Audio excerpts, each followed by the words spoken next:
할렐루야. 예수 그리스도. 자, 우리의 신앙의 기준은 예수 그리스도였다면 남북 유다의 또 이스라엘의 39명의 왕들의 기준은 다윗이었어요. 다윗이 왜 기준이 되었다고요? 하나님 마음에 합한 사람이었습니다. 오늘도 말씀을 합니다.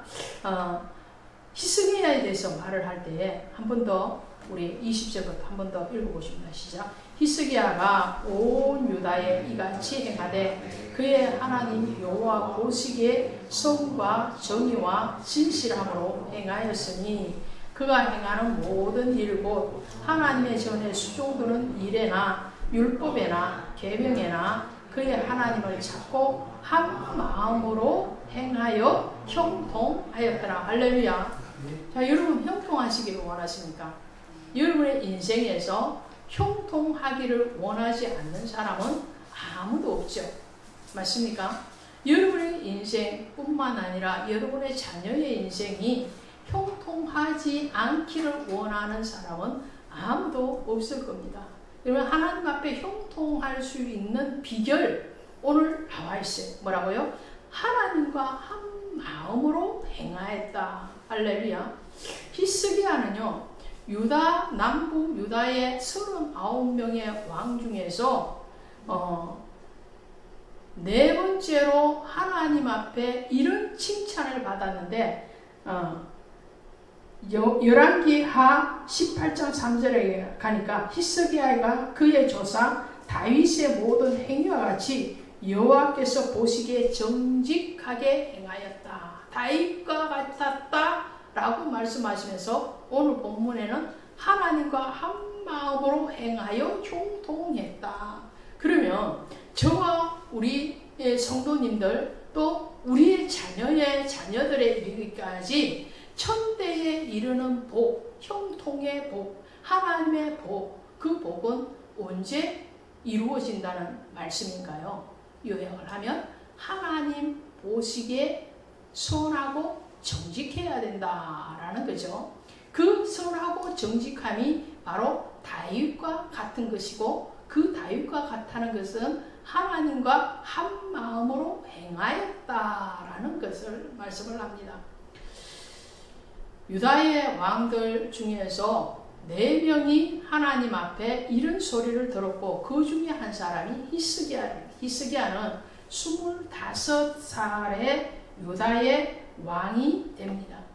13대 유다 왕이 되어서 왕의 자리를 31년 동안 있으면서 그가 행했던 일들은 막대한 일들인데 그 일들을 어떤 중심으로 하느냐면 신앙 중심으로 해요.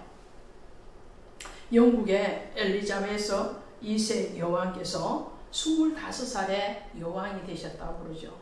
그리고 여왕으로서 70년 동안 지휘하시고 이제 소천하셨는데, 자, 이런 한 나라의 군주로서 장시간을 정치적으로 움직일 뿐만 아니라 그가 죽고 난 뒤에 많은 사람으로부터 칭송과 그리고 사랑을 받았음에 대해서 증거가 되어진다는 것은 그의 인생이 얼마나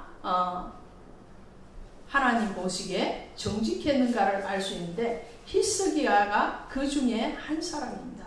자, 히스기야는요, 그럼 어떤 일을 했을까? 히스기야가 25살에 왕이 되고 첫째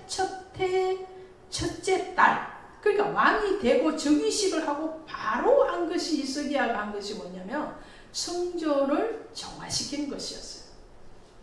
왜 그랬냐면 히스기야의 아버지까지 이 우상승김이 또 반복되어졌던 거죠. 자, 아사 왕이 종교개혁을 했는데 3대 왕입니다. 그리고 아사의 아들인 여호사밧이 유다의 4대 왕인데 종교개혁을 했어요. 그리고 지난 시간에 했던 요시야 왕이 16대 왕으로서 종교개혁을 합니다. 그리고 히스기야가 오늘 종교개혁을 하는데 13대거든요. 그러면 4대의 왕이었던 여호사밧 왕부터 시작을 해서 종교개혁을 했다가 5대부터까지요 오늘 히스기야가 왕이 되기 전 12대까지 종교적으로 굉장히 타락한 시간을 보냈다는 거죠. 신앙이 무너졌다는 거예요. 자, 왕이 바로 세워지지 아니하면 지도자가 왜 중요한가? 먼저 간 사람, 먼저 신앙을 은혜를 받은 사람이 왜 중요합니까? 여러분들 중에서, 여러분들 가정에서 신앙을 맨 먼저 받은 사람이시라면 어깨가 더 무거워져야 됩니다. 왜 그렇죠? 책임이 있기 때문에 그래요. 맞습니까? 권사님, 장로님, 성도님 중에서 내가 이 가정에서 맨 먼저 신앙생활을 했던 사람이다. 부부관계라면 그 부부 중에서 먼저 신앙생활을 한 사람의 책임이 더 막중하다는 거예요. 왜 그렇습니까? 그 사람이 잘하면 옆에서도 잘하게 돼 있고 그 사람이 못하면 같이 못하게 되니까.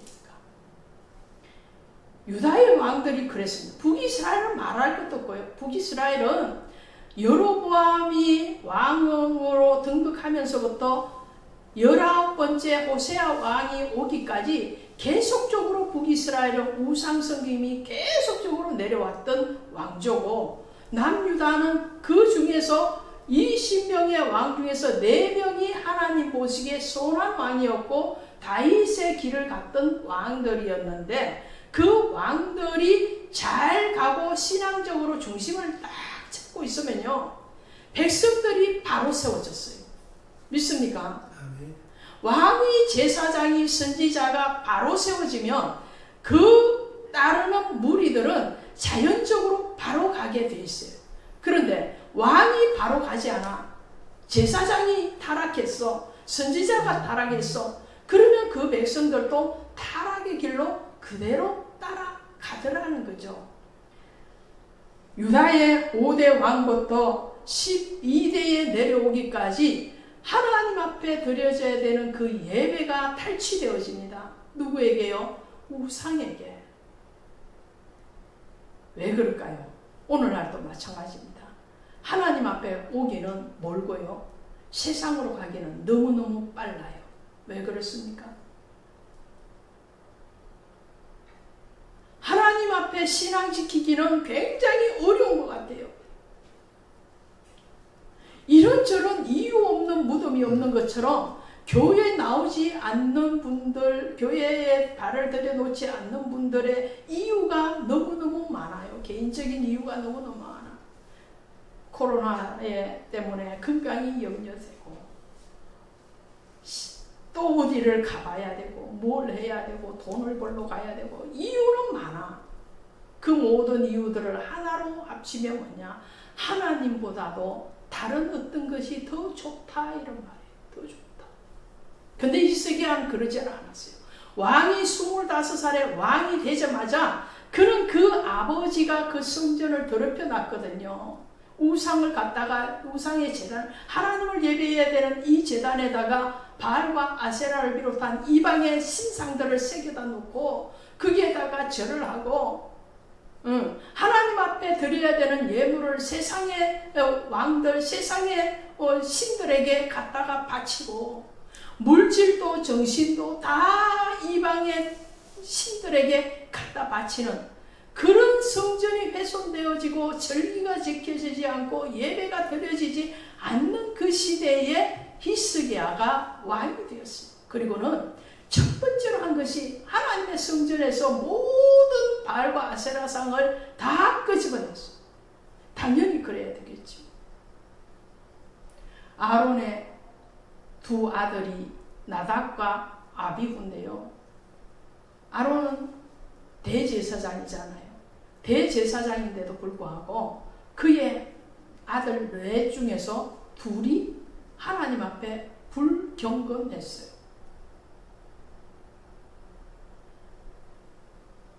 불경건해서 하나님 앞에 드려야 되는 재물의 좋은 것은 다 빼돌렸잖아요.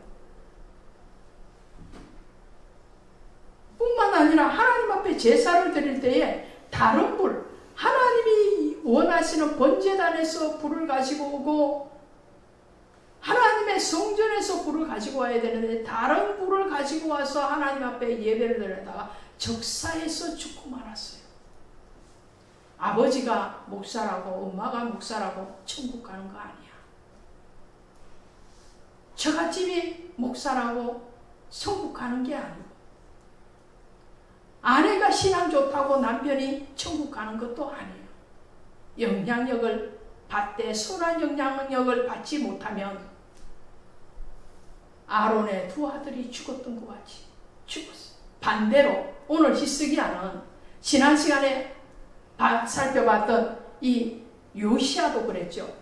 요시야도 마찬가지고 종교개혁을 했던 모든 왕들이, 4명의 모든 왕들이 그 조상이 하나님을 떠나고 우상을 섬겼음에도 불구하고 하나님으로부터 바른 교훈을 받아서 하나님의 말씀과 하나님의 율법으로 돌아왔을 때에 하나님은 그 시대를 쓰실 뿐만 아니라 그 왕을 통해서 하나님의 예배가 회복되는 것을 보게 됩니다. 히스기야는 바알과 세라를 섬겼던 그 제단을 다 헐어버리고 그것을 가루로 빻아서 다 버려버립니다. 그리고 하나님 앞에 드려지지 않았던 예배들을 다시 회복을 합니다. 코로나로 인해서 근 3년 동안에 얼마나 많은 교회들이 문을 닫았는지 모릅니다. 대형 교회도 1000명 모이던 교회가 몇백 명 모이기 힘든 교회가 되었고, 그나마도 예배를 멈춘 시간들이 얼마나 많았는지. 예배가 멈추면서 무엇이 늘어났는지 아십니까?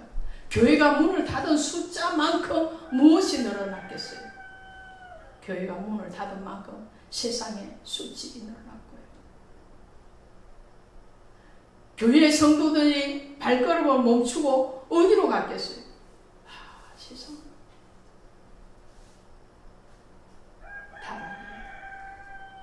히스기야는 그것을 알고 하나님 앞에 멈추었던 유월절을 다시 세우고 하나님의 말씀을 쫓아갔다는 오늘 말씀에 하잖아요. 그가 행하는 모든 일, 곧 하나님의 전에 수종되는 일이나 예배의 일이나 율법이나 계명이나 그의 하나님을 찾고, 할렐루야, 늘 하나님을 찾았어. 히스기야 시대에 그런 환난이 없었는가? 풍파가 없었는가? 자, 우리가 신앙생활을 잘합니다. 예, 신앙생활을 잘하면 우리에게 환난이 없습니까? 풍파가 없습니까? 세상에 어려움이 없습니까? 그렇습니까? 그럴 수도 있는데 안 그럴 수도 있어요. 왜? 세상에 고난은 온다는 거예요. 여기서 형통이라는 것은 하나님 보시기에 형통이라는 거예요. 우리가 형통을 세상적인 형통으로 보면은 교회 안 오고 세상에 가서 돈 많이 벌고요. 그리고 세상에 즐길 거 즐기고 그러는 것이 더 형통할 수도 있어요. 그러나 그것은 영적으로 불통이다. 형통이 아니고 불통이다. 잠깐 잘 되는 것 같으나 나중에 반드시 큰 수렁 속에서 빠져서 헤맬 수 있는 시간이 오게 되어 있다. 그런데 신앙 안에서 고난이 오면 히스기야는 어떻게 하느냐면요. 히스기야가 제위하는 동안에 아수르의 침략이 옵니다. 그 당시 아수르는 굉장히 강대한 나라였죠. 그 아수르가 예루살렘을 격격히 포위를 하는데 18만 5천 명이 포위를 하고 궁궐을 향해서 히스기야 왕을 조롱합니다. 너가 우리를 이길 수 있느냐? 너의 신이 살아있느냐? 마치 갈멜산에서 엘리야가 850명의 바알과 아세라를 섬기는 거짓 선지자들과 850대 1로 싸울 때에 그 850명의 거짓 선지자들이 엘리야가 섬기는 하나님을 조롱했던 것 같이 그렇게 조롱을 하는 거예요. 히스기야, 너가 우리를 이길 수 있어? 너의 하나님이 살아있어?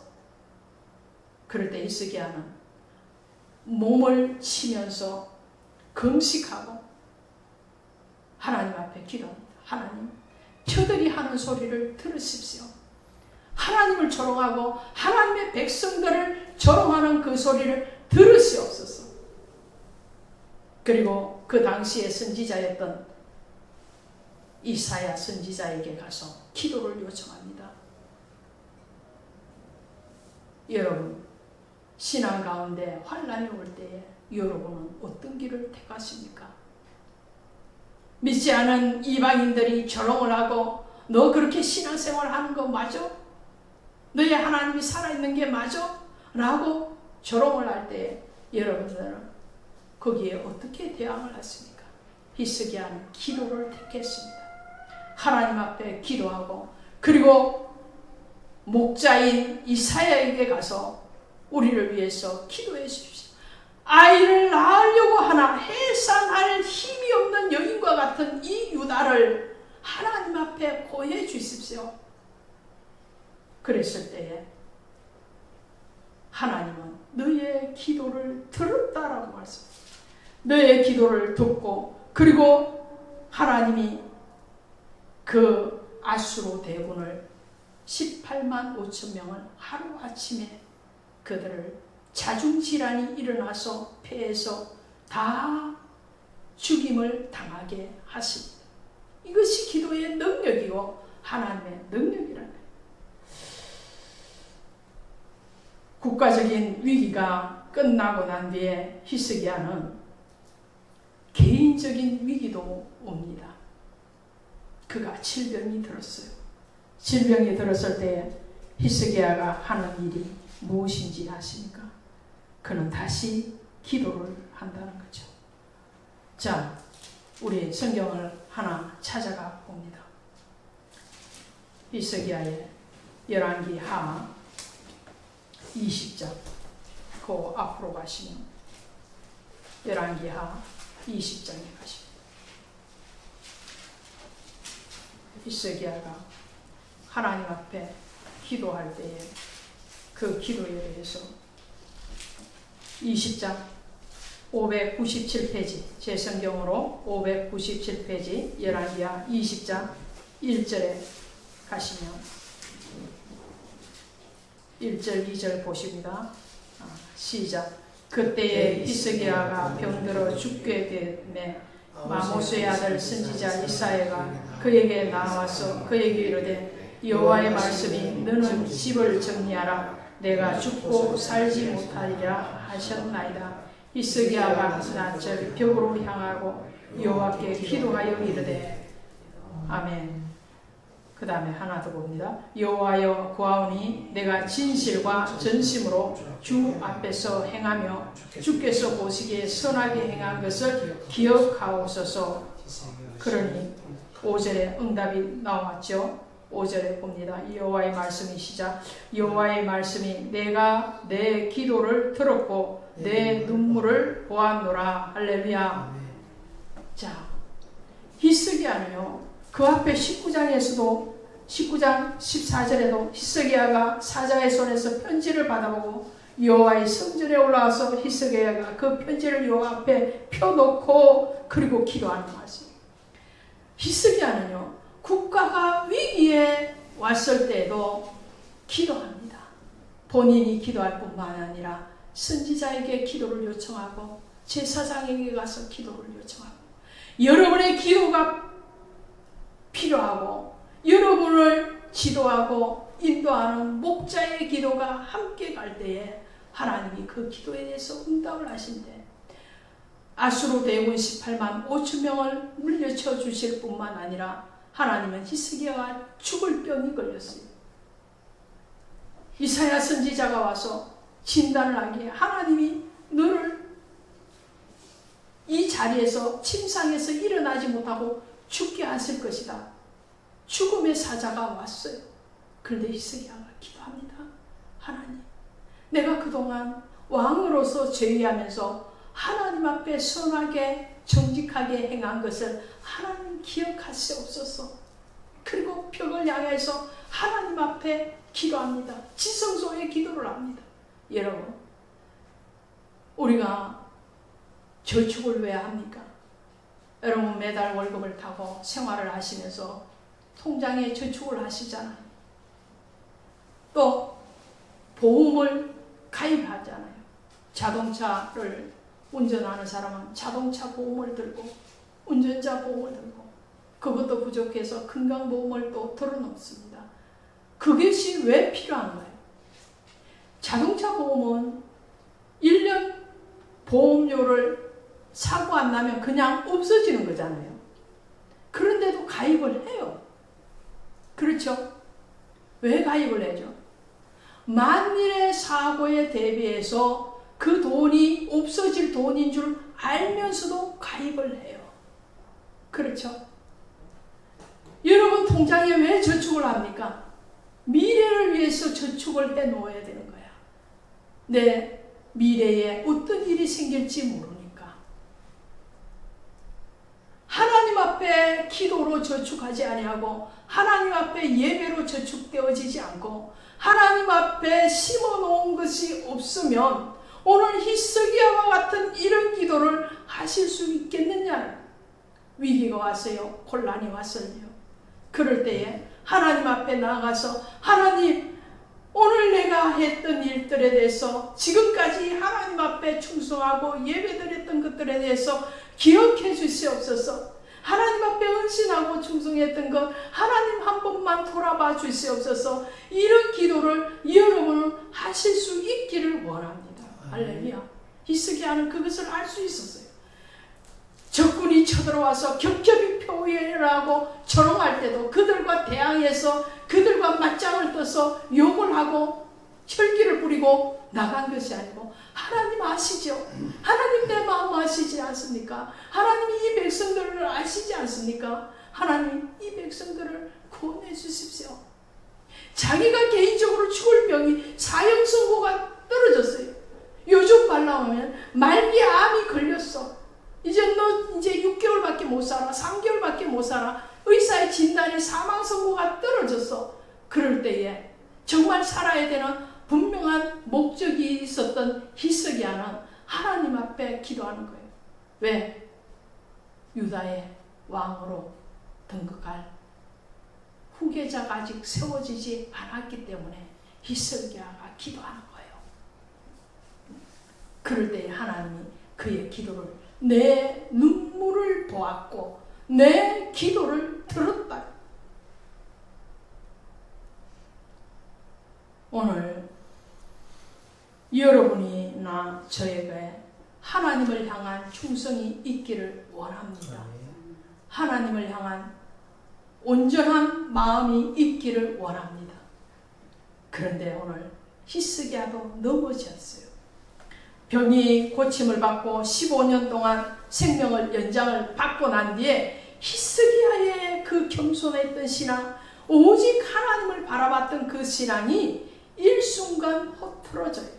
저는 이 말씀을 준비하면서 히스기야의 인생을 묵상하면서 고린도후서 13장 5절의 말씀이 생각이 났습니다. 너희는 믿음 안에 있는가? 너희 자신을 시험하고 너희 자신을 확정하라. 오늘 여러분이 또 저에게 우리 안에 믿음이 있는가? 우리 스스로 점검하기를 원합니다. 점검하고 스스로 그 믿음에 대해서 하나님의 이름으로 예수의 이름으로 확정할 수 있는 믿음이 있는가? 뿐만 아니라 선줄로 생각한 자는 넘어질까 조심하라고 그랬는데 히스기야는 넘어졌어요. 일순간 넘어집니다. 아, 내 신앙이 이만하면 되지. 그 정답이에요? 안 정답이에요? 안 정답이에요. 이만하면 된 신앙은 하나도 없습니다. 권사님이 신앙이 이만하면 됐지? 아니요. 하나님 보시기에 좋아야 된다니까. 다윗이 하나님 보시기에 선했지만 그도 실족할 때가 있었지 않아요. 히스기야가 오늘 본문에 말씀하면 하나님과 한 마음으로 행했다. 그런 히스기야도 노년에 말년에 넘어져요. 왜 넘어지는지 아십니까? 병에서 고침을 받고 나니까 바벨론에서 사신이 왔어요. 바벨론은 후일에 아수르를 점령하는, 아수르보다도 더 강한 나라가 바벨론인데, 그 바벨론이 선물을 바리바리 사들고 히스기야 왕에게 와서 극찬을 해주는 거예요. 여러분의 길을 건지럽히는 누군가가 있다면 조심하시길 바랍니다. 극찬을 해주면서 이 히스기야에게 뇌물을 갖다 바치면서 아첨을 하니까 히스기야가 입이 그야말로 귀에 걸렸어요. 솔로몬이 언제 넘어진지 아십니까? 솔로몬이 잘 나갈 때, 그쵸? 서가 여왕이 와서 당신의 백성은 복이 있다. 이렇게 지혜로운 왕을 내가 보지 못했다. 그리고 그 아름다운 여인이 와서 솔로몬을 막 띄워주고 이방 나라들이 막 예물을 들고 와서 막 아첨을 할 때 솔로몬이 어떻게 하느냐? 자기의 도치 되어서 이방신, 이방 여인에게로 넘어가서 그 말년이 하나님 앞에 악한 우상을 섬기는 그런 왕이 되었던 것처럼 히스기야가 그랬어요. 바벨론 신하들이 와서 막 극찬을 해주고 띄워주니까 이 히스기야가 일순간 자신의 신앙에 대해서 무장해제를 해버리고 궁궐에 있는 모든 무기 창고, 궁궐에 있는 모든 보물의 창고들을 다 바벨론 사신에게 다 보여줬어요. 바벨론 사신은 뭐 했겠어요? 눈으로 다 인식을 하는 거예요. 아, 여기에 무기가 뭐가 저장되어 있구나. 여기에 보물이 뭐가 있구나. 다 그것을 기억으로 쫙 복사를 해서 자기 나라에 가서 쫙 펼쳐놨겠죠. 그 궁궐은 이런 구조로 되어 있습니다. 보물은 이런 게 있고 무기 창고에는 뭐가 있고 다 설명을 하고. 그래서 히스기야 이후에 히스기야가 몇 대 왕이라고요? 히스기야가 13대 왕인데, 그러나 좀 더 세월이 지나고 난 뒤에 바벨론이 더 힘을 강력하게 키워서 유다를 삼키는 어떠한 통로적인 역할을 히스기야가 하는 실수를 범합니다. 이 말씀을 보면서 저는 여러분과 저에게 당부를 하고 싶습니다. 초지 일관의 신앙을 가지시기를 바랍니다. 할렐루야. 시작은 장대한데 그 나중이 미약하지 마시고, 여호와의 이름으로 시작했다가 나중에 우상 섬김으로 아니면 히스기야처럼 자기 교만으로 그 나라를 위기에 몰아넣는 그런 실수를 하지 마시고, 우리는 우리 자신을 날마다 신앙의 거울 앞에서 하나님의 말씀 앞에서 비추어서 우리를 점검할 수 있기를 원합니다. 그랬을 때에 하나님은 히스기야의 모든 것들에 대해서 그 후대에까지 하나님이 히스기야의 선함을 기억하시고 말씀합니다. 내가 유다를 벌할 텐데 너의 당대에는 그것을 포기하지 아니하겠다. 왜? 너가 31년 동안 왕에 있으면서 정말 선하게 최선을 다해서 나 여호와를 섬겼고 사랑했고, 무너진 제단을 다시 세웠고 하나님 앞에 예배를 회복했고 유월절을 지켰고, 하나님의 곳간이 텅텅 비어 있었는데 그 곳간을 하나님 앞에 11조로 가득 채워놓고 하나님 앞에 감사의 제물로 채워놓고 영으로나 육으로나 최선을 다해서 주 여호와를 사랑했으므로 내가 너의 당대에는 이 환난을 보지 않게 하겠다는 축복의 메시지를 받습니다. 여러분, 여러분의 신앙이 정말 가장 좋았던 그 시절의 그 신앙이 앞으로 더 좋은 신앙으로 발전하고 부흥하기를 주 예수의 이름으로 축원드립니다. 여러분은 가정의 제사장들입니다. 여러분의 신앙이 잘못된 길로 가고 흐트러진 길로 가면 척추가 바로 세워져 있어야 되는데 그 척추가 휘어지면 온몸이 병들어가는 것과 같이 여러분이 가정의 제사장으로서 믿음의 앞장선 사람으로서 바로 세워지지 아니하면 여러분의 남편도 여러분의 자녀도 바로 세워지지 않는다는 것을 기억하시기를 바랍니다. 바로 세우기는 힘들지만 그러나 그것을 정말 하나님의 이름으로 유지해 간다면 여러분 당대뿐만 아니라 여러분의 후대까지 복이 갈 것이지만 여러분의 신앙이 굽어져 버리면 그것을 다시 바로 세우기에는 수많은 고통들이 온다는 것을 기억하시기로 정말 오늘 히스기야와 같이 하나님의 말씀에나 계명에나 그의 하나님을 찾고 하나님과 한 마음으로 행하고 동행함으로 하나님 앞에 형통의 복을 받으시기를 주 예수의 이름으로 축원드립니다. 기도합시다. 하나님